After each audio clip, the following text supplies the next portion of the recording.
नमस्कार, आप देख रहे हैं समाधान कब तक। और आज आप लोगों के बीच में बेहद ही विशेष मुद्दे के साथ आए हैं। और जब हम मुद्दा कह रहे हैं तो जाहिर सी बात है कि आपने टाइटल में भी देखा होगा कि हम आज चर्चा मुद्दे के साथ ही करना चाहते हैं। झारखंड में इन दिनों 14 लोकसभा सीटों को लेकर के गहमा गहमी का माहौल है। न सिर्फ झारखंड बल्कि पूरे देश में लोकतंत्र के सबसे बड़े महापर्व की तैयारी हो रही है। अब कुछ ही दिन बचे हैं, चुनाव होने जा रहा है।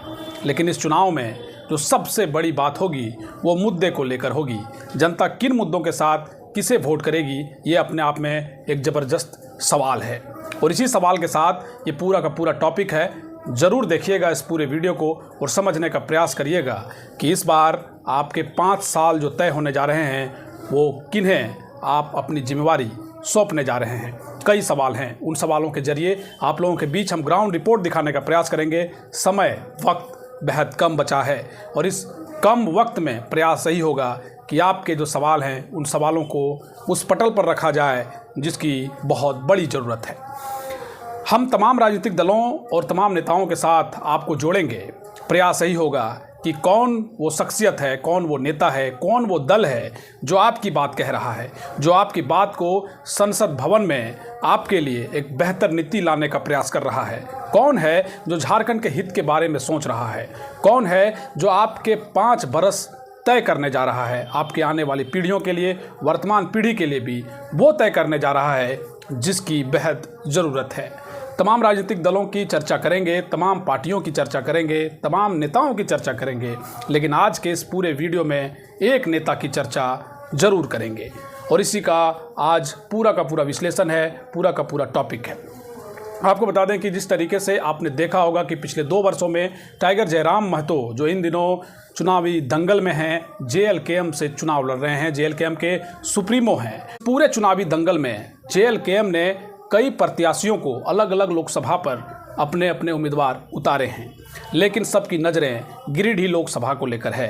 गिरिडीह लोकसभा में टाइगर जयराम महतो चुनावी मैदान में हैं और उनके सामने NDA से चंद्र प्रकाश चौधरी हैं, वहीं महागठबंधन से मथुरा महतो चुनावी मैदान में हैं। इस पूरे चुनावी दंगल में ये त्रिकोणीय श्रृंखला अपने आप में एक सवाल खड़े करता है। हम मथुरा महतो को लेकर के भी आप लोगों के बीच आएंगे, हम चंद्र प्रकाश चौधरी को भी लेकर आप लोगों के बीच आएंगे। लेकिन आज सिर्फ जयराम की चर्चा हो रही है और इसीलिए ज़रूरी, क्योंकि पिछले 2 वर्षों में जिन मुद्दों के साथ जयराम ने JLKM को स्थापित किया, जिन मुद्दों के साथ अब JLKM एक तरीके से अलग अलग लोकसभा सीटों पर, झारखंड के अलग अलग लोकसभा सीटों पर अपने प्रत्याशी उतार रहे हैं, क्या उन मुद्दों के साथ जनता इस बार वोट करेगी? ये सवाल है। सवाल यही है कि क्या जयराम लगातार जिस तरीके से 1932 स्थानीय नीति, नियोजन नीति, चाहे वो मसला बेरोजगारी का हो, चाहे मसला विस्थापितों को लेकर के हो, चाहे मसला मजदूरों के हक और अधिकार की हो, मसला चाहे फैक्ट्रियों के द्वारा किए जा रहे शोषण को लेकर के हो, तमाम उन मुद्दों के साथ जिस तरीके से जयराम पिछले 2 वर्षों से मुखर होकर सामने आए और जिस तरीके से लोगों के बीच लोकप्रिय हो गए, क्या उन मुद्दों के साथ जनता इस बार जयराम को चुनाव जितवा रही है? ये सवाल है। क्या इन मुद्दों के साथ इस बार जनता वोट करने जा रही है या जनता गुमराह हो जाएगी? ये सवाल है। क्या भारतीय जनता पार्टी, जो एक तरीके से अभी विश्व की सबसे बड़ी पार्टी कही जाती है, क्या उनके किए गए पिछले 10 वर्षों के कार्यों के रिकॉर्ड को देखकर वोट करेगी, या राज्य में शासन कर रही झारखंड मुक्ति मोर्चा या यूँ कह लीजिए महागठबंधन की सरकार के साथ जाएगी? ये सवाल है।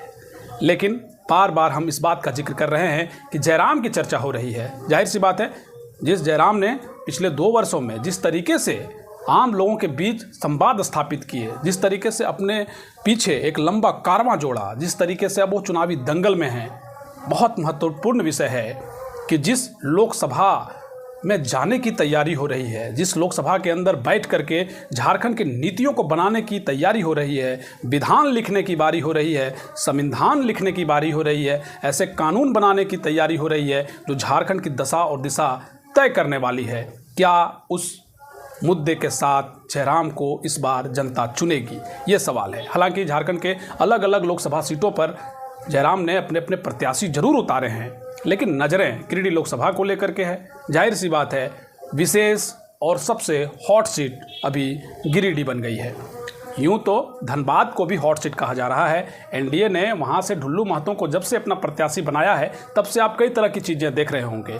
एक तरफ सरजू राय जी का बयान आता है, दूसरी तरफ ढुल्लू महतो लगातार लोगों के बीच जा रहे हैं, कह यही रहे हैं कि भैया हम बहुत अच्छा काम करने जा रहे हैं। कई तरह के आपराधिक वाले छवि को लेकर, प्रिंस खान को लेकर और कई तरह की चीज़ें लगातार धनबाद लोकसभा सीट में चल रही है। तो लोगों ने कहा कि भाई धनबाद हॉट सीट हो गई है। लेकिन अगर बहुत बड़े युवा वर्ग की संख्या को देखें जो इस बात को समझता है, जो जयराम के मुद्दों के साथ लगातार हमेशा सभाओं में उपस्थित रहा है, जो सोशल मीडिया पर उनके भाषणों को देखता है, वो कह रहा है कि नहीं भैया हॉट सीट तो गिरिडीह ही है, क्योंकि यहाँ से जयराम भैया चुनाव लड़ रहे हैं। तो जाहिर सी बात है गिरिडीह लोकसभा को लेकर जो कांटे की टक्कर है वो देखना दिलचस्प हो जाएगा। इसमें ज़रूरत यह है कि हम आपको ग्राउंड रिपोर्ट से जोड़ें, ग्राउंड रिपोर्ट में वो सच्चाई दिखाने का प्रयास करें जो बहुत ज़रूरी है। ज़रूरी इसलिए क्योंकि आपके 5 बरस तय होने जा रहे हैं और लोकतंत्र के इस महापर्व में जो सबसे बड़ी भूमिका एक मीडिया की हो सकती है वो यही कि हम वास्तविकता से आपको परिचय कराएं। और ज़रूरी है, ये हमारा धर्म है और आपका भी ये कर्तव्य है कि आप सच्चाई को देखें, न कि फरेब या गुमराह किए गए चैनलों से जुड़कर अलग अलग खबरों में जाकर आप भ्रमित हो जाएं। हम ये नहीं कह रहे हैं कि जयराम के मुद्दों के साथ क्या जनता जाएगी, हम ये भी कह रहे हैं कि भाजपा के किए गए 10 वर्षों के कार्य से क्या जनता संतुष्ट होकर भाजपा को ही वोट करेगी, यानी एनडीए को वोट करेगी, या 4 वर्षों के तकरीबन 4 बरस कुछ महीने हो गए महागठबंधन के राज्य में सरकार को लेकर, क्या उसको लेकर वोट करेगी।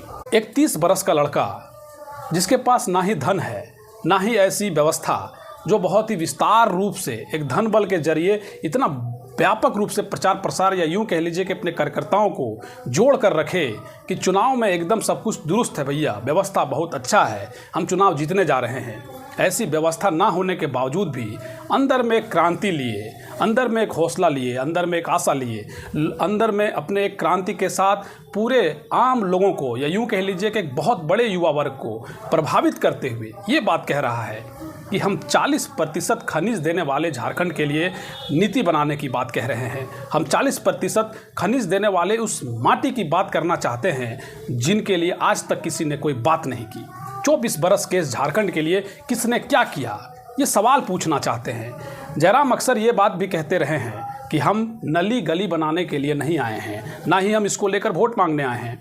जाहिर सी बात है, हमारे झारखंड की नीतियों के लिए या हमारे झारखंड के लिए क्या बेहतर हो सकता है, और विशेष करके जो उनके मुद्दे रहे हैं, चाहे स्थानीय मुद्दा रहा हो, स्थानीय नीति मुद्दा रहा हो, नियोजन नीति मुद्दा रहा हो, 1932 की बात रही हो, या फिर उनके बेरोजगारी वाले मसले पर उनकी जो भी बातें रही हों, स्पष्ट तौर पर यही समझा जा सकता है कि वो झारखंड के बदलाव की ओर संकेत दे रहे हैं।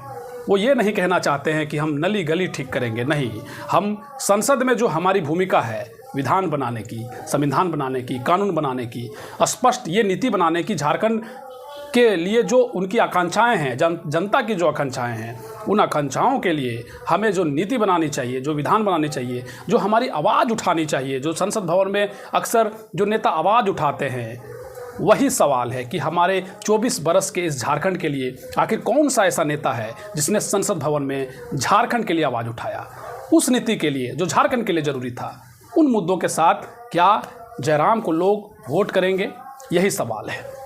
जब हमने शुरू में ही आपसे कहा कि ये बात पूरे मुद्दे की है, तो जो मुद्दे जयराम ने पिछले 2 वर्षों से उठाए हैं और अब चूंकि लगातार लोगों के बीच वो जा रहे हैं, गांव-गांव घूम रहे हैं, चौपाल लगा रहे हैं, नुक्कड़ सभाएं कर रहे हैं, बड़ी सभाएं कर रहे हैं और यही कह रहे हैं कि जो मुद्दे हमने 2 बरस से लगातार आप लोगों के बीच रखे हैं, आज भी वही मुद्दे हैं।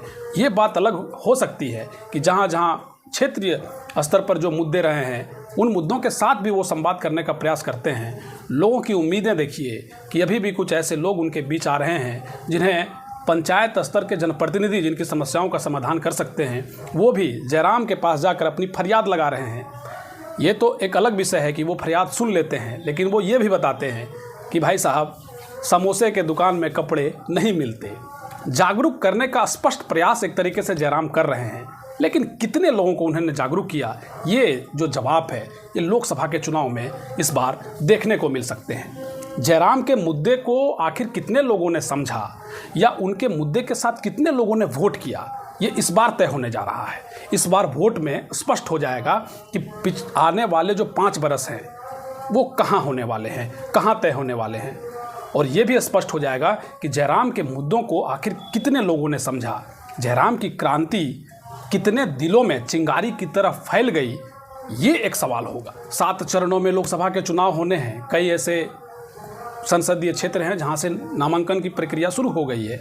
जाहिर सी बात है गिरिडीह और कोडरमा, इसके साथ साथ 14 लोकसभा सीटों को लेकर के भी नामांकन की प्रक्रिया शुरू हो जाएगी।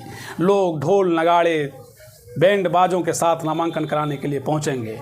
हुजूम होगा और समर्थकों का नारा होगा, और उस नारों में, उस पूरे व्यवस्था में जयराम के मुद्दे कितने असरदार होंगे इस लोकसभा के चुनाव में, देखना बहुत मज़ेदार होगा। यही तो खूबसूरती है लोकतंत्र की, जहां आप अपनी बात कह सकते हैं, जहां आप एक क्रांतिकारी के तौर पर स्थापित हो सकते हैं, जहां पर आपका एक हुजूम हो सकता है। और शायद लोकतंत्र को लेकर एक बहुत बड़ी परिभाषा हो सकती है, शायद एक बहुत बड़ा एक समय लग सकता है, बहुत देर हो जाएगी अगर लोकतंत्र की चर्चा की जाए। बस एक शब्दों में कहें कि वाकई भारत की लोकतंत्र व्यवस्था इतनी ज़बरदस्त है, जहां एक 30 बरस का युवक जो निर्धन है, जो गरीब है, जो कुछ बदलने के लिए निकला है, उसे भी अवसर मिल रहा है इस चुनाव में कि वो भी इस बार विश्व का सबसे बड़ा लोकतंत्र का मंदिर जो लोकसभा है, वहाँ जाकर वो तय कर सके जो इस राज्य की खूबसूरती के लिए बेहद ज़रूरी है। ये एक बहुत बड़ा अवसर है। इस अवसर के साथ झारखंड में पिछले 2 वर्षों में जिस तरीके से जयराम ने मुद्दे उठाए हैं, उससे आप कितने संतुष्ट हैं, कमेंट बॉक्स के जरिए ज़रूर बताइएगा।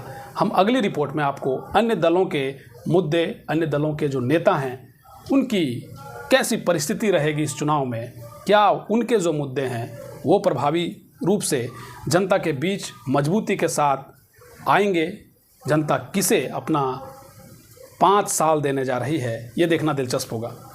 और हम ग्राउंड रिपोर्ट के जरिए इन सभी चीज़ों के साथ आप लोगों के बीच जुड़ते रहेंगे। देखते रहिए समाधान कब तक। बहुत शुक्रिया, बहुत धन्यवाद।